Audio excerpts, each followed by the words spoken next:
direction of the Chief Minister, the Finance Department, in duly consulting all the departments and all the stakeholders, have taken a survey of all the vacancies in all the departments, and after doing the full exercise, and after chairpersons and secretary of also the PSC and the police studying the who will be the priority of the government, and we from the point of view of manpower requirement to fill these vacancies, who are the chairpersons of the DSC. We have prepared the monthly calendar for the current year 21-22. Permission and this meeting is convened to release that calendar by the Honorable Chief Minister. We have invited the major departments here, sir. Major from the point of view of the number of posts which the departments will be getting as per this year calendar, sir. We have also invited all the chairpersons and secretary of the APPSC and the Police Recruitment Board, who will be the major recruitment agency.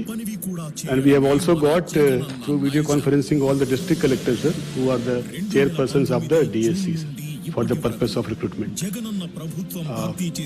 Now with the Honorable Chief Minister's permission, we will play a 3-minute or less than 3-minute audio visual, very short film. Record స్థాయిలో 6 లక్షలకు పైగా ఉద్యోగాలు ఆ పాదం అడుగుపెట్టిన ప్రతి ప్రాంతపు సమస్యకు పరిష్కారం చూపే ఏకైక ముఖ్యమంత్రిగా ఆ చేతి చూపుడు వేలు చూపినంత మేర ప్రతి కష్టం కనుమరుగవుతోంది. ప్రతి హామీ అమలు చేయాలన్నదే ఈ ప్రభుత్వ ధ్యేయం. చెప్పినవే కాదు, చెప్పనివి కూడా చేయడమే మన జగనన్న నైజం. 2019 జూన్ నుండి ఇప్పటి వరకు జగనన్న ప్రభుత్వం భర్తీ చేసిన వివరాలు చూస్తే దేశ చరిత్రలో కని విని ఎరుగని రీతిలో గతంలో ఏ ప్రభుత్వము చేయని విధంగా కేవలం 2 ఏళ్లలో రికార్డు స్థాయిలో 6 లక్షలకు పైగా ఉద్యోగాలను ఇచ్చి ఉద్యోగ కల్పనను ఒక ఉద్యమంగా తీసుకున్న ఏకైక ముఖ్యమంత్రిగా పేరు సాధించారు మన జగనన్న. ట్రాన్స్పరెంట్ పాలసీలు పారిశ్రామికవేత్తల ముందర మేము ఉంచుతా ఉన్నాం. ఎవరైనా కూడా చెప్తా ఉన్నాం, మీకు ఏం కావాలన్నా నేను చేయడానికి సిద్ధంగా ఉన్నా. నాకు కావాల్సిందల్లా మన పిల్లలకు ఉద్యోగాలు ఇవ్వడం తప్ప నుంచి నేను మిమ్మల్ని అడిగేది ఏమీ ఉండదు అని చెప్పి పారిశ్రామికవేత్త. విస్తృత ఉపాధి కల్పనే విజన్, యువతకు వీలైనన్ని ఉద్యోగాలు ఇవ్వడమే మిషన్, నిరుద్యోగితను పారద్రోలడమే టార్గెట్ అన్న ధోరణిలో ఇంటింటికి క్యాలెండర్ ప్రకారం సంక్షేమ ఫలం. సరిగ్గా అలాగే జాబ్ క్యాలెండర్ ద్వారా యువతకు ఉద్యోగాలు జూన్ 18న విప్లవాత్మక రీతిలో ప్రారంభం. జూలై 2020 మార్చి 2020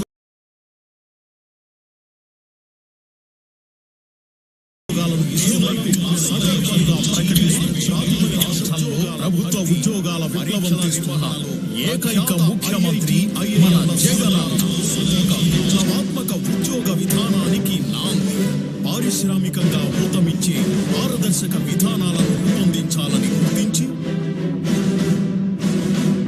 anganwadi, ASHA, community health workers వంటి సుమారు 10,000 రూపాయల జీతం తీసుకునే 7,02,656 మంది ఉద్యోగుల జీతాలను సైతం పెంచి వారి వారి జీవన ప్రమాణాలను మెరుగుపరిచిన ఒకే ఒక్కడు మన జగనన్న.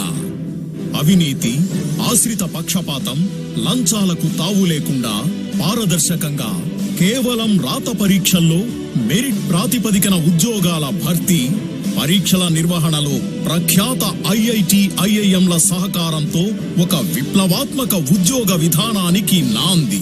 పారిశ్రామికంగా ఊతమిచ్చే పారదర్శక విధానాలను రూపొందించాలని గుర్తించి 75% స్థానికులకే ఉద్యోగాలంటూ చట్టాలను తీర్చిదిద్ది ప్రాంతాల వారీగా స్కిల్ డెవలప్మెంట్ సెంటర్ల లాంటి ఎన్నో నిర్ణయాలతో నిరుద్యోగ సమస్యను రూపుమాపడంలో అహర్నిశలు శ్రమిస్తున్నారు మన జగనన్న. దూరదృష్టి, పారదర్శకత, పాలనా దక్షత వెరసి ఏపీ సీఎం శ్రీ వైఎస్ జగన్మోహన్ రెడ్డి గారు.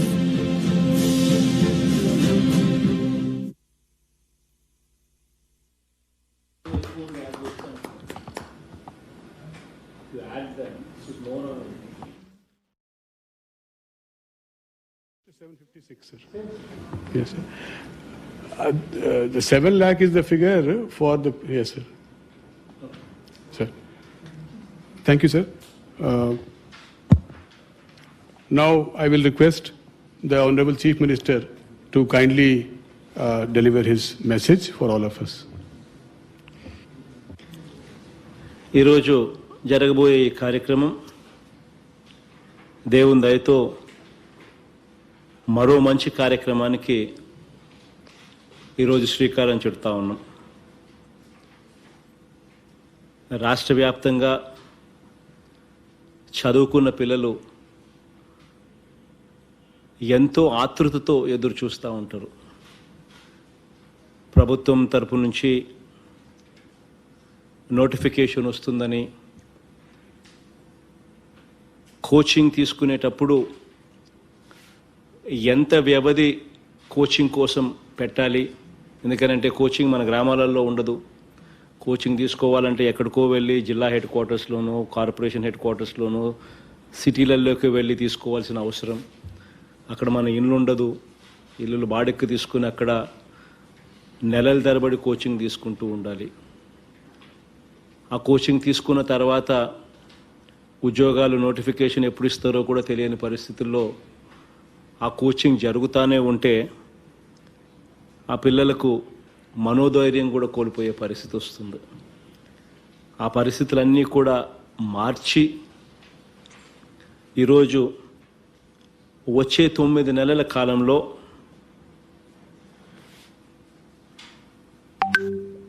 జూలై నెల నుంచి మార్చ్ 2022 వరకు ఏ ఉద్యోగాలు నోటిఫికేషన్ ఇవ్వబోతా ఉన్నాము, ఏ నెలలో మనందరి ప్రభుత్వము ఆ నోటిఫికేషన్ ఇవ్వబోతుంది అని చెప్పి జాబ్ క్యాలెండర్గా ఈరోజు విడుదల చేస్తూ ఉన్నాం.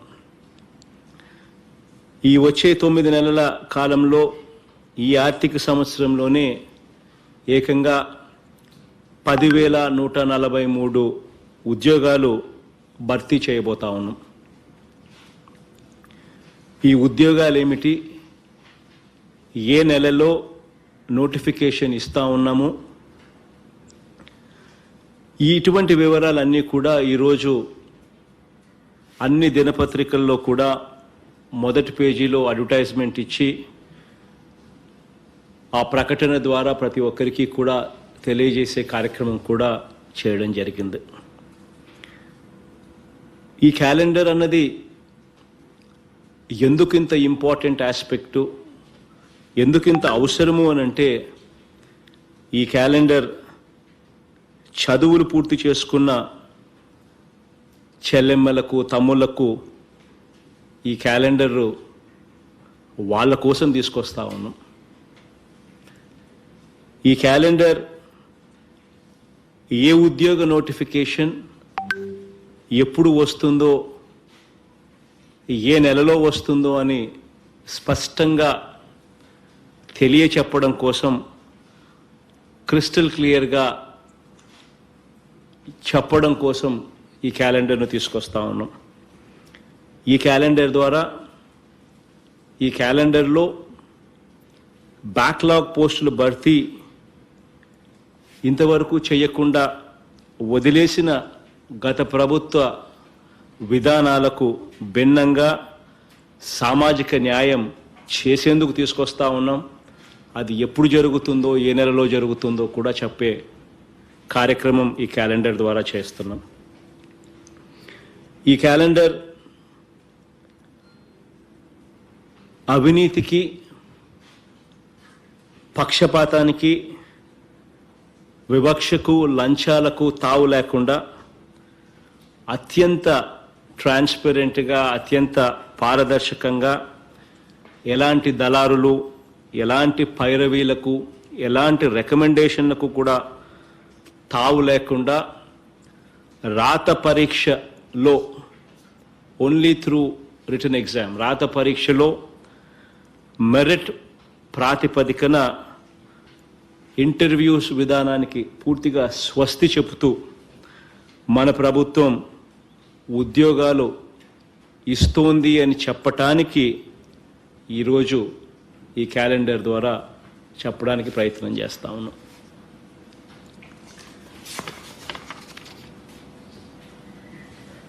ఈరోజు కొన్ని విషయాలు జ్ఞాపకం తెచ్చుకుంటే, అధికారంలోకి వచ్చిన మీకు బాగా గుర్తుండే ఉంటుంది, బహుశా జూన్ 2019 అధికారంలోకి వచ్చిన కేవలం 4 నెలల్లోపే, అంటే అక్టోబర్ 2వ తారీఖు లోపు గ్రామ సచివాలయాలు వెలిసాయి. ఆ 4 నెలల్లోపే ఏకంగా దేశంలో కూడా ఎక్కడా కూడా ఎప్పుడూ కూడా కని విని ఎరగని విధంగా, మన రాష్ట్రంలో ఎప్పుడూ చూడని విధంగా ఏకంగా 1,22,000 శాశ్వత ప్రభుత్వ ఉద్యోగాలు దేవుడి దయతో మీ బిడ్డ చేయగలిగాడు. ఈ కార్యక్రమం కల్పించగలిగాడు. ఈ కార్యక్రమం ఈ సందర్భంగా సగర్వంగా కూడా తెలియజేస్తా ఉన్నా. ఇన్ని ఉద్యోగాలు ఎప్పుడూ కూడా జరగని విషయాలు. ఈ ఉద్యోగాలతో పాటు నిరుద్యోగ యువతలో సేవాభావాన్ని పెంపొందిస్తూ వారిని కూడా సామాజిక సేవ కోసం, వారిని కూడా సమాజానికి ఉపయోగపడేలా ఉపయోగించుకుంటూ వారికి గౌరవ వేతనం ఇస్తూ ప్రతి 50 ఇళ్లకు ఒక వాలంటీర్ వ్యవస్థను తీసుకొని వచ్చి దాదాపుగా 2,50,000 పైచిలకు నిరుద్యోగులను ఈ గొప్ప కార్యక్రమంలో భాగస్వాములుగా చేయగలిగామని చెప్పి కూడా ఈ సందర్భంగా సగర్వంగా కూడా తెలియజేస్తా ఉన్నాను. కేవలం ఈ 2 సంవత్సరాల కాలంలోనే ఏకంగా 1 కాదు, 2 కాదు, 3 కాదు, ఏకంగా ఈ 2 సంవత్సరాల కాలంలో అక్షరాల 6,03,756 ఉద్యోగాలు ప్రభుత్వ పరంగా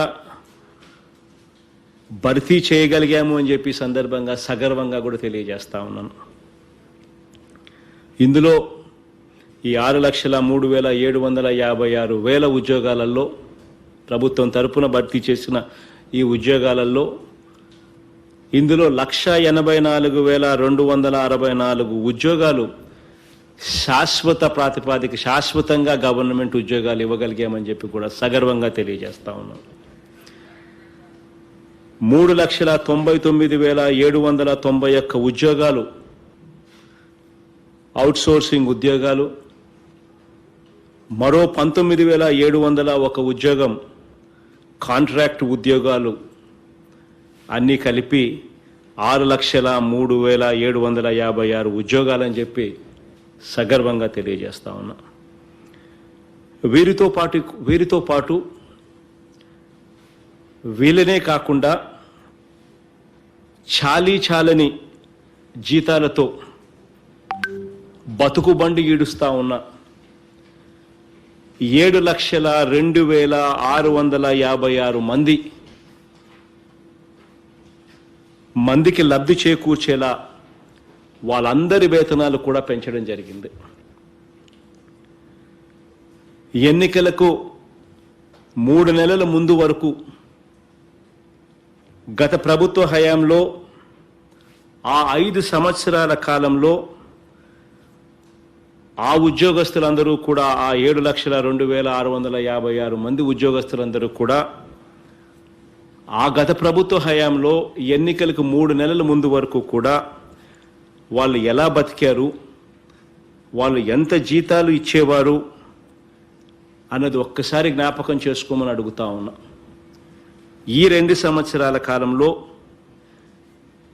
ఇదే 7,02,656 మంది ఈ కుటుంబాలు ఈరోజు వీళ్ళ జీతాలు ఎంత, వీళ్ళ బ్రతుకులు ఎలా మారాయి అన్నది కూడా ఒక్కసారి జ్ఞాపకం చేసుకుంటే నిజంగా దేవుడు దయతో ఈ కార్యక్రమం చేయగలిగినందుకు చాలా చాలా సంతోషాన్ని ఇస్తుంది.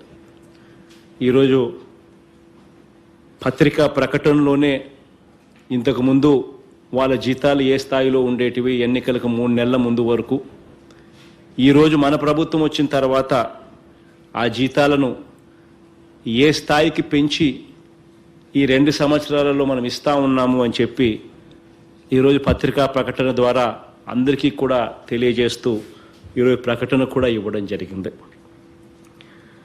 ఉద్యోగాలకు సంబంధించి మరో పెద్ద మార్పును కూడా చేయడం జరిగింది.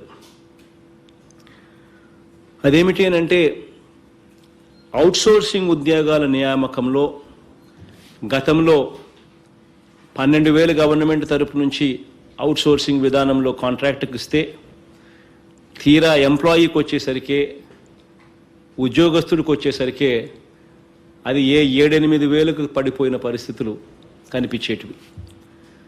మధ్యలో దళారీలు ఉండేవాళ్ళు, జీతాలు ఇచ్చేటప్పుడు వాళ్ళకి ఇవ్వాలి, వారికి లంచాలు ఇవ్వాలి, కట్టింగులు పోతాయి, అన్ని రకాలుగా నష్టపోయి చివరికి గవర్నమెంట్ ఏమో అవుట్సోర్సింగ్ కాంట్రాక్టుకు 12,000 ఇచ్చే పరిస్థితి ఉంటే ఉదాహరణగా చివరికి వచ్చేసరికి 8,000 రూపాయలకు కూడా చేతికి అందని పరిస్థితిలో అవుట్సోర్సింగ్ విధానంలో జరిగే పరిస్థితిని పూర్తిగా మార్చేసి ప్రతి నెల 1వ తారీఖున టెన్షన్ ప్రతి నెల 1వ తారీఖున క్రమం తప్పకుండా మధ్యలో ఎలాంటి దళారీ వ్యవస్థ కూడా లేకుండా అవినీతిని పూర్తిగా నిర్మూలించి ట్రాన్స్పరెంట్గా జవాబుదారుతనం తీసుకువస్తూ అన్ని ప్రభుత్వ శాఖల్లో కూడా అవసరమైన ఉద్యోగాల నియామకాల కోసం ఏపీ అవుట్సోర్సింగ్ కార్పొరేషన్ ఆప్కాస్ ఏర్పాటు చేసి దాని ద్వారా దాదాపుగా 95,000 ఉద్యోగాలు దాదాపుగా దాని ద్వారా అవుట్సోర్సింగ్ ఎంప్లాయీస్కు గతంలో ఇచ్చే జీతాల కన్నా ఈరోజు చాలా మెరుగైన జీతాలు వచ్చేట్టుగా చేయగలిగామని చెప్పి సగర్వంగా కూడా ఈ సందర్భంగా తెలియజేస్తా ఉన్నాను. అలాగే ఆర్టీసీ ఉద్యోగుల గురించి ఒక్కసారి కూడా ఇక్కడ గుర్తు చేసుకోవాల్సిన అవసరం కూడా ఉంది. దశాబ్దాల పరగా వాళ్ళు అడిగేవాళ్ళు, మమ్మల్ని గవర్నమెంట్లోకి విలీనం చేసుకోండి, మా బ్రతుకులు అన్యాయంగా ఉన్నాయి అని చెప్పి. ఏ రోజు ఎవరూ కూడా పట్టించుకున్న పరిస్థితులు లేవు. అలాంటి పరిస్థితిని పూర్తిగా మారుస్తూ సంవత్సరానికి 3,600 కోట్ల రూపాయల అదనపు భారం పడుతూ ఉన్న ప్రభుత్వం మీద దాన్ని కూడా చిరునవ్వుతోనే స్వీకరించి ఇచ్చిన మాట ప్రకారం ప్రభుత్వంలో 51,387 మంది ఆర్టీసీ ఉద్యోగస్తులందరినీ కూడా ప్రభుత్వంలోకి విలీనం చేసి వాళ్ళందరికీ కూడా ఉద్యోగ భద్రతను ఇవ్వడమే కాకుండా పదవీ విరమణ వయసు కూడా 60 సంవత్సరాలకు కూడా పెంచాము అని చెప్పి కూడా ఈ సందర్భంగా సగర్వంగా మీ బిడ్డలా తెలియజేస్తా ఉన్నాను. ఈరోజు కాంట్రాక్ట్ ఉద్యోగస్తులకు జీతాలు పెరిగేట్టుగా ఇదొకటే కాకుండా కాంట్రాక్ట్ ఉద్యోగస్తులకు కూడా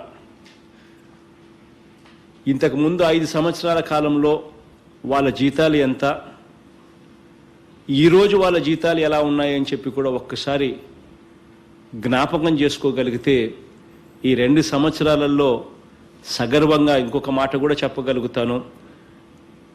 ఈ కాంట్రాక్ట్ ఉద్యోగస్తులందరికీ కూడా గతంలో జరగని విధంగా మినిమం టైం స్కేల్ తీసుకువచ్చి వారి జీతాలు కూడా పెంచాము అని చెప్పి సగర్వంగా ఈ సందర్భంగా కూడా తెలియజేస్తా ఉన్నాను.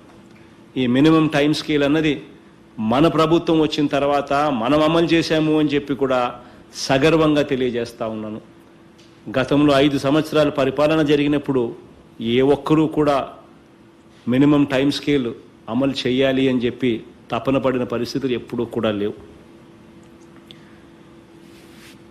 ఈరోజు మనందరి ప్రభుత్వం ఏర్పాటు కాకమునుపు ఏం జరిగిందో, ఆ పరిపాలన ఎలా ఉండేదో అందరికీ కూడా తెలిసిన విషయాలే.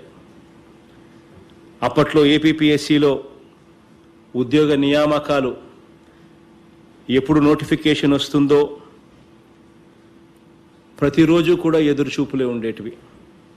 అప్పుడప్పుడు మీడియా లీకులు మాత్రం ఇస్తూ ఉండేవాళ్ళు, అదిగో నోటిఫికేషన్, ఇదిగో నోటిఫికేషన్ అని చెప్పి.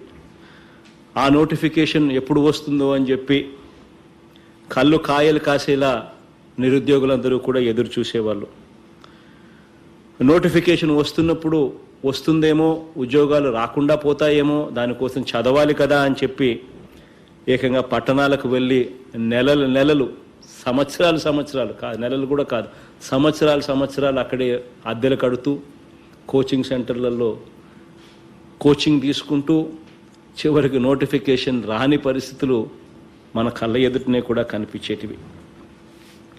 ఇలాంటి పరిస్థితిని పూర్తిగా మారుస్తూ చేయగలిగిన మంచంతా కూడా చేయడానికి ఏమాత్రం కూడా వెనకాడకుండా ముందడుగులు వేస్తూ ఉన్నాము అని చెప్పి మీ బిడ్డలా ఈ సందర్భంలో చెప్పడానికి గర్వపడతా ఉన్నానని చెప్పి తెలియజేస్తూ ఉన్నాను. ఇక్కడ మరో విషయం కూడా ఒక్కసారి గుర్తుకు కూడా తెచ్చుకోవాలి. ఆ రోజుల్లో గత ప్రభుత్వం చెప్పిన వాగ్దానాలను కూడా ఒక్కసారి జ్ఞాపకం చేసుకోవాలి. ఆ రోజుల్లో రాష్ట్ర విభజన సమయంలో 1,40,000 ఉద్యోగాలు ఖాళీగా ఉన్నాయని, వాటిని మేం భర్తీ చేస్తామని ఎన్నికల వాగ్దానంలో వాళ్ళ మేనిఫెస్టోలో అది పెట్టి 2014లో అధికారంలోకి వచ్చిన తర్వాత ఆ మేనిఫెస్టోను చెత్తబుట్టలోకి వేసిన పరిస్థితులను కూడా ఒక్కసారి జ్ఞాపకం చేసుకోమని అడుగుతా ఉన్నా. వాళ్ళు చేసినది ఏమిటి అని అంటే, ఉద్యోగాలు ఇవ్వకపోగా చివరికి ప్రత్యేక హోదా ద్వారా అంతో ఇంతో ప్రైవేట్ రంగంలో అన్న కనీసం ఉద్యోగాలు వస్తాయని చెప్పి ఎదురు చూస్తూ ఉన్న పరిస్థితిని కూడా పూర్తిగా తాకట్టు పెట్టి ఒక లేని ప్రత్యేక ప్యాకేజీ కోసం, ఓటుకు కోట్ల కేసు కోసం పూర్తిగా తాకట్టు పెట్టిన పరిస్థితులు కనిపించాయి. అప్పటి కేంద్ర ప్రభుత్వంలో కూడా ఇదే గత ప్రభుత్వ పెద్దలందరూ కూడా 2 మంత్రి పదవులు కూడా అనుభవించారు. అవకాశం ఉన్న రోజుల్లో వారు రాజీ పడడం వల్ల ఇప్పుడు మనం ఢిల్లీ వెళ్ళిన ప్రతిసారి కేంద్ర ప్రభుత్వానికి ప్రత్యేక హోదా ఇవ్వండి అని చెప్పి వాళ్ళని రిక్వెస్ట్ చేయాల్సిన పరిస్థితిలోకి ఈరోజు వచ్చాం. ఇప్పుడు కేంద్రంలో సంకీర్ణ ప్రభుత్వం లేదు కాబట్టి అక్కడున్న ప్రభుత్వానికి లోక్సభలో వాళ్ళకు కావలసిన పూర్తి మెజారిటీ వాళ్ళకే ఉంది కాబట్టి ఈరోజు మనం పదే అడగడం తప్ప చేయగలిగిన ఏమీ లేని పరిస్థితిలో ఈరోజు మనం ఉన్నాం. దేవుడి దయతో ఈ పరిస్థితులు కూడా ఎప్పుడో ఒకరోజు మారుతాయి అని చెప్పి సంపూర్ణంగా నమ్ముతా ఉన్నాను. దేవుడి ఆశీస్సులతో ఎప్పుడో ఒకసారి ఇది మంచి జరుగుతుందని చెప్పి కోరుకుంటా ఉన్నాను. గత ప్రభుత్వంలో ఆ రోజు అన్న మాటలు కూడా మనందరికీ కూడా తెలిసినవే. ఏ రకంగా మాటలతో మోసం చేశారు, మాటలతో భ్రమ కల్పించారు అన్నది కూడా మనందరికీ తెలిసిన విషయాలే. ఆ రోజు అప్పట్లో ఫలానా వ్యక్తి వస్తే జాబ్ వస్తుందని కూడా గొప్పగా చెప్పారు. అప్పట్లో ప్రతి ఇంటికి ఉద్యోగం ఇవ్వకపోతే 2,000 రూపాయలు నిరుద్యోగ భృతి ఇస్తాము అని చెప్పి కూడా అప్పట్లో చెప్పడం జరిగింది. కానీ ఆ తర్వాత ఉద్యోగాలు లేవు, నిరుద్యోగ భృతి లేదు. ఒక్కటైతే జరిగింది, ఎన్నికలకు 3 నెలల ముందు మాత్రం ఒక డ్రామా మాత్రం చేశారు. ఇది మాత్రం ఖచ్చితంగా జరిగింది. ఈరోజు అందుకు భిన్నంగా మనందరి ప్రభుత్వం అధికారంలోకి వచ్చిన తర్వాత ఇవాళ నేను గర్వంగా కూడా చెప్తా ఉన్నాను, ఈ 6,03,000 ఉద్యోగాలు మన కళ్ళ ఎదుటనే కనిపిస్తూ ఉన్నాయి అని చెప్పి.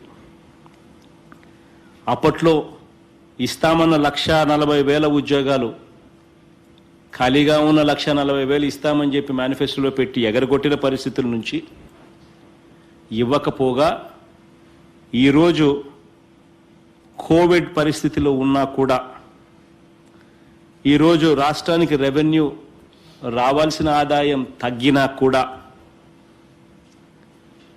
ఈరోజు ఇటువంటి ప్రతికూల పరిస్థితుల్లో కూడా దేవుడి దయతో ఎక్కడా కూడా సంక్షేమం ఆగలేదు, ఎక్కడా కూడా అభివృద్ధి కార్యక్రమాలు కూడా ఆగలేదు అని చెప్పి సందర్భంగా గుర్తు చేస్తూ తెలియజేస్తా ఉన్నాను. నవరత్నాలు ఆగలేదు, వాగ్దానాల అమలు ఆగలేదు, బడుల నిర్మాణం ఆగలేదు, రైతులకు అక్కచెల్లెమ్మలకు, చదువుకునే పిల్లలకు, అవ్వాతాతలకు, ప్రతి సామాజిక వర్గానికి కూడా అందరికీ కూడా న్యాయం చేస్తూ దేవుడి దయతో అడుగులు ముందుకు వేసే కార్యక్రమం సాగుతానే ఉంది అని చెప్పి ఈ సందర్భంగా తెలియజేస్తా ఉన్నాను. గతంలో ఉద్యోగాలు అంతో ఇంతో ఎక్కడైనా ఇచ్చే పరిస్థితి ఎక్కడైనా ఉంటుంది ప్రైవేట్ రంగంలో అయినా కూడా అని అంటే, రాజధాని ఎక్కడుంది అని చెప్పి పరిగెత్తుకుని పోయే పరిస్థితుల్లో ఉండేటివి. ఆ రాజధానిలో కూడా హైదరాబాదుకు వెళ్ళే పరిస్థితి ఎక్కువగా అనిపించేది. ఈరోజు ఆ పరిస్థితులన్నీ కూడా మార్పుకు గురవుతూ ఉన్నాయి. ఈరోజు మన ఉద్యోగాలు మన గ్రామాలకే వచ్చి మన గ్రామంలోనే మనకి ఇవాళ ఉద్యోగాలు వచ్చే పరిస్థితి ఇవాళ కనిపిస్తూ ఉన్నాయి. ఈరోజు డీసెంట్రలైజేషన్తో జాబ్ మార్కెట్ కూడా విస్తరిస్తూ ఉన్న పరిస్థితి కనిపిస్తూ ఉంది. గ్రామాలలో రూపురేఖలు మారుతూ ఉన్నాయి. గ్రామాలలో మన కళ్ళ ఎదుటనే ఇవాళ శిథిలావస్థలో ఉన్న బడులన్నీ కూడా ఇంగ్లీష్ మీడియం వైపులు అడుగులు వేస్తూ ఉన్నాయి. నాడు నేడు కార్యక్రమంతో రూపురేఖలు మార్చుకుని మన పిల్లలకు మెరుగైన భవిష్యత్ ఇక్కడే కనిపిస్తూ ఉంది అన్న సంకేతాలు ఇస్తూ ఉన్నాయి. ఈరోజు మన గ్రామంలోనే విలేజ్ క్లినిక్లు మన కళ్ళ ఎదుటనే కట్టబడతా ఉన్నాయి. కొద్ది రోజుల్లో పూర్తయ్యే పరిస్థితి కూడా కనిపిస్తూ ఉంది. ఈరోజు మన గ్రామంలోనే విత్తనం నుంచి పంట అమ్మకం వరకు రైతులకు అడుగడుగునా కూడా చెయ్యి పట్టుకుని నడిపించే వ్యవస్థతో ఆర్బీకేలు మన కళ్ళ ఎదుటనే కనిపిస్తూ ఉన్నాయి. ఈరోజు మన గ్రామంలోనే ఈరోజు మన కళ్ళ ఎదుటనే ఈరోజు ఈ సంవత్సర కాలంలో గోడౌన్లు, కోల్డ్ స్టోరేజ్లు, ప్రైమరీ ప్రాసెసింగ్ యూనిట్లు, అసైయింగ్ ఎక్విప్మెంట్లు, ఈ సంవత్సర కాలంలోనే గ్రామాలలోనే డిజిటల్ లైబ్రరీస్ కూడా తీసుకురావడం కూడా జరుగుతూ ఉంది. ఈరోజు దేవుడి దయతో మనం ఏర్పాటు చేయబోతున్న స్కిల్ డెవలప్మెంట్ సెంటర్లు కానీ, హార్బర్లు 8 చోట్ల కట్టించే కార్యక్రమాలు చేస్తూ ఉన్నాం. ఆ హార్బర్ల వల్ల కానివ్వండి, కొత్తవి 16 మెడికల్ కాలేజీలు కట్టబోతా ఉన్నాము. ఆ మెడికల్ కాలేజీల వల్ల కానివ్వండి, ఆసరా, చేయూత వీటిని లింక్ చేస్తూ Amul, Reliance, Hindustan liver, ITC, Procter and Gamble వీళ్ళందరినీ కూడా ఈ ఆసరా, చేయూత స్కీమ్తో లింక్ చేస్తూ వాళ్ళందరినీ కూడా తీసుకురావడం వల్ల కానివ్వండి, ఇవన్నీ కూడా ఉద్యోగాల విప్లవానికి, ఇవన్నీ కూడా గ్రామ స్థాయిలోనే కూడా ఇవన్నీ కూడా ఒక విప్లవానికి, ఉద్యోగాల విప్లవానికి నాంది పలుకుతాయని చెప్పి ఈ సందర్భంగా సగర్వంగా కూడా తెలియజేస్తా ఉన్నాను. ఈరోజు పిల్లల్ని చదివించుకునేలా తల్లిదండ్రుల్ని ప్రోత్సహిస్తున్నాం. నాణ్యమైన విద్య అందించేలా విద్యా విధానంలో మార్పులు తీసుకొస్తా ఉన్నాం. ప్రతి పాప ప్రతి బాబు కూడా గ్రాడ్యుయేట్ చదవాలని చెప్పి ఆ గ్రాడ్యుయేట్ చదివించే దానికోసం గట్టి సంకల్పంతో ఈరోజు అడుగులు కూడా వేస్తూ ఉన్నాం. చదువుకున్న ప్రతి చెల్లెమ్మ ప్రతి తమ్ముడికి కూడా అవకాశాలను విస్తరించే దిశగా అడుగులు ముందుకు వేస్తూ యుద్ధ ప్రాతిపదికన అడుగులు వేయిస్తున్నామని చెప్పి కూడా ఈ సందర్భంగా తెలియజేస్తూ ఉన్నాం. ఇవన్నీ కూడా నిండు మనసుతో చేస్తూ ఉన్నాం. ఇవన్నీ మంచి ఫలితాలు ఇవ్వాలని రాబోయే రోజుల్లో దేవుడి దయ మీ అందరి చల్లని దీవెనతో ఇంకా మంచి చేసే అవకాశాలు కూడా రావాలని మనసారా కూడా కోరుకుంటూ మంచి జరగాలని చెప్పి ఈ కార్యక్రమానికి శ్రీకారం చుడుతూ ఈరోజు ఈ కార్యక్రమాన్ని ప్రారంభిస్తా ఉన్నాం. I request the Honorable Chief Minister to kindly release the job calendar for the year 21-22.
Yes.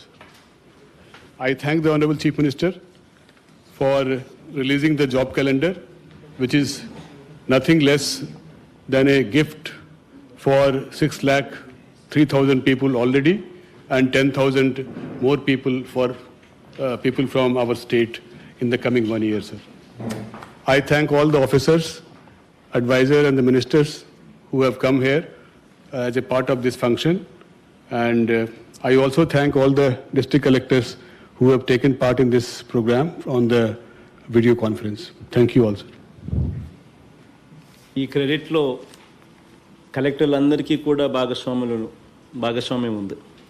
ఎందుకంటే మీ అందరి సహాయ సహకారాల వల్ల లంచాలు లేకుండా వివక్ష లేకుండా 4 నెలల కాలంలోనే ఏకంగా 1,22,000 సచివాలయ ఉద్యోగాలు చేయగలిగాము అని అంటే ఈ రోజు కూడా ఒకసారి వెనక్కి వెళ్ళి ఆలోచన చేస్తే ఎటువంటి కంప్లైంట్ లేకుండా